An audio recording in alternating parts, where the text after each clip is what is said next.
আমি চেষ্টা না করে থাকতে পারি না, আমি কাজ না করে থাকতে পারি না। এই কথাগুলো আমরা ইংরেজিতে কিভাবে বলতে পারি? So let's practice. আমি এখানে লিখেছি আমি চেষ্টা না করে থাকতে পারি না। আমরা এখানে শুধুমাত্র একটি স্ট্রাকচার ব্যবহার করব। এই একটি স্ট্রাকচারের মাধ্যমে আমরা আরো অনেক অসংখ্য বাক্য প্র্যাকটিস করব।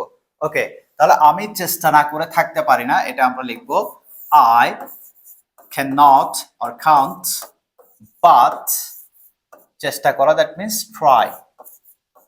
I cannot but try, আমি চেষ্টা না করে থাকতে পারি না। এটা আমরা আরেকভাবে করতে পারি, I cannot but এর জায়গায় help ইউজ করে।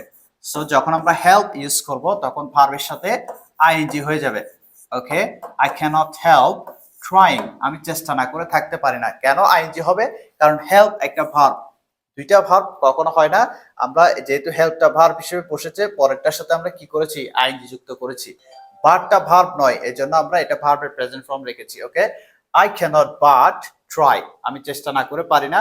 আর যদি আমরা help ইউজ করি, I cannot help trying, আমি চেষ্টা না করে পারি না। তাহলে আমরা আরো কিছু বাক্য প্র্যাকটিস করি। talk, আমি কথা না বলে পারি না, I cannot but talk।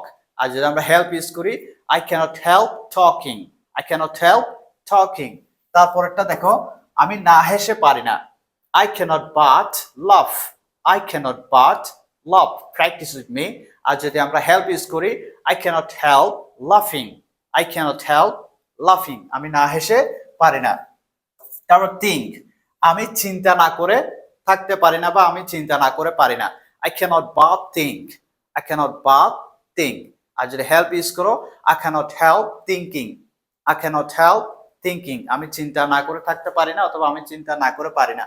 তারপরে দেখো go, আমি না গিয়ে পারি না, আমি সেখানে না গিয়ে পারি না, I cannot but go there, I cannot but go there।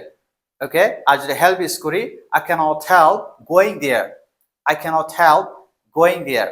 So এইভাবে তোমরা আরো কিছু ভার্ব অ্যাড করে এই স্ট্রাকচার দিয়ে অনেক বাক্য তুমি প্র্যাকটিস করতে পারো। এতে কি হবে?